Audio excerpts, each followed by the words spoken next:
وانا قاعدة كده معاه في امان الله النهاردة يوم الخميس اللي صباح ده الجمعة. كانت الساعة بالظبط كده 2 وشوية. فببص لقيت برنامج وانا بقلب بشوف فيلم طبعا على احدى القنوات المعروفة هي ظاهرة اهي. فببص لقيت البرنامج اسمه دكتورز. فانا مش بتابع البرامج دي، بس لفت انتباهي حاجة مكتوب للتواصل مع خبيرة التغذية دعاء سهيل. وأظن يا جماعة الموضوع ده احنا كلنا عارفينه. أنا عايزة أفهم ازاي يعني الإنسانة دي أو الدكتورة اللي كانوا بيقولوا عليها، اللي كان طبعا في قضية واكتشفوا ان هي ما كانتش دكتورة ولا حاجة ايام فتحة خير كده الدكتور احمد ابو النصر. وبنبص لقينا طبعا بقى قضايا نصب وكل الحاجات دي فنكوش ومش عارفة ايه. لقينا طبعا من ضمن الحاجات اللي اتفتحت قضية دكتورة او خبيرة التغذية دعاء سهيل. وقالوا ان ده ما كانتش دكتورة ولا حاجة. وطبعا انا عملت حلقة، لو بحثتوا في القناة هتلاقوا حلقة عن الموضوع دوت. وان هي اصلا كانت للي ما شافش الحلقة ان هي كانت زي بياعة في محل ملابس. وان محل واحد صيني.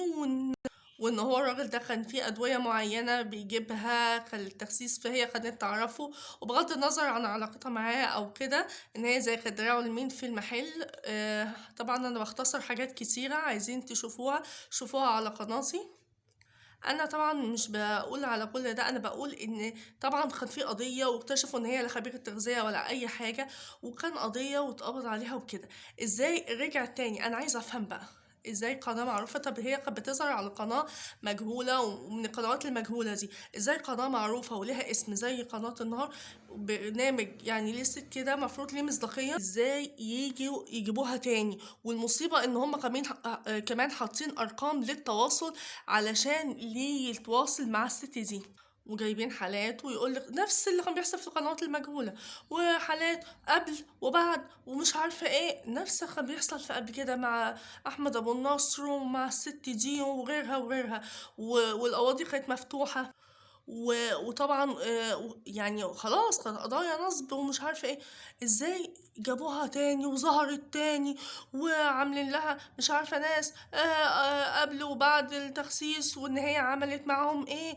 ايه يا جماعة؟ حاطين ارقام تواصل، يعني معنى كده ان هي بتبيع منتجاتها من تاني؟ ده استهبال، ده استعباط. يعني ازاي يعني هما ما كانوش عارفينها؟ يعني الناس هل عندهم زهايمر؟ يعني الناس مش بتنسى؟ هل مش عارفين قضيتها وكده؟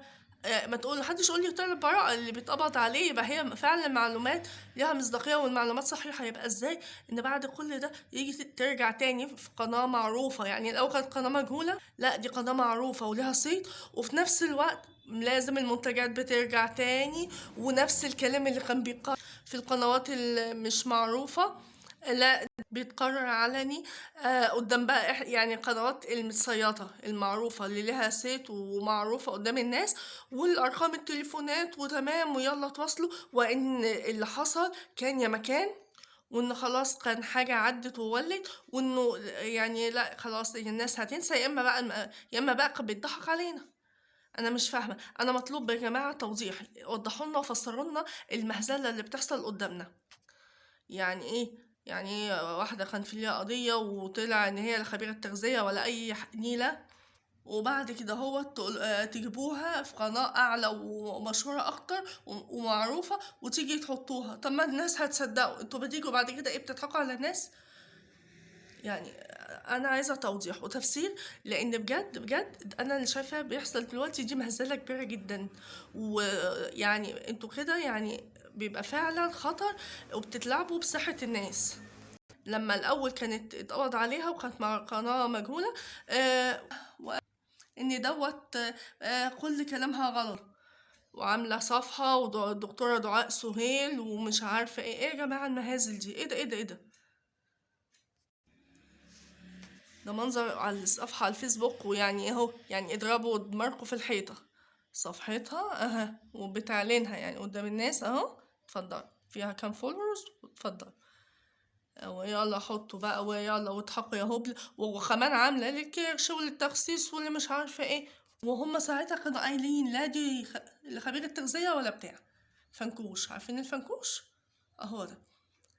فسروا لنا بقى لو سمحتوا، ما هي الاول كنتوا بقى ظالمينها وافتريتوا عليها وكان حد بيضحك عليها، يا اما بقى وكل اللي كان بيحصل ده ضحك على العقول، يا اما بقى ان ده دلوقتي مهزله بتحصل بكل المعاني وكل المقاييس، بجد حاجه تحرق الدم. اتفضل للتواصل مع خبيرة التغذية، اتفضل. اها يا جماعة اللي عنده بقى إفادة يفيدنا، عشان أنا بصراحة عقلي وقف عن التفكير. حاجة تحرق الدم. يلا منتظرين كمان أحمد أبو الناصر، أنا جات عليه. يلا أهي الأولانية ظهرت، يلا يجي الباقي بقى، والبقية تيجي في الطريق. احنا قلنا خلاص البلد هتنضف يعني، أو الحاجات اللي هي الحاجات المجهولة المصدر دي يعني هتنتهي وخلاص بقى هيبقى في أمان. لا أهو اتفضل، طلع بكل فشخرة بتتكلم. حاجة تحرق الدم، يا ريت حد يفسر لنا ويوضح لنا.